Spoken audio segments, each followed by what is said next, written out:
In this video, I'll show you how to reorder your profile grid on Instagram. So let's get started. First, make sure your Instagram app is updated to the latest available version. Once you've updated Instagram, open the app and go to your profile. Next, tap on Edit Profile. From here, select Reorder Grid. You'll now see all of your posts displayed in your profile grid.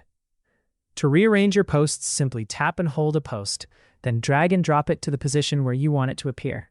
Continue moving your posts around until you're happy with the layout of your profile. If you make a mistake or don't like a change you've made, tap Undo in the top right corner to reverse it. Once you're finished rearranging your posts, tap the back arrow in the top left corner. You'll now be able to view your updated Instagram profile grid and see how your new layout looks. You can return to the Reorder Grid option at any time if you'd like to make additional changes. And that's it. That's how you can reorder your profile grid on Instagram.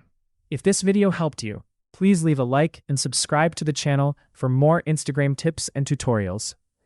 Thanks for watching.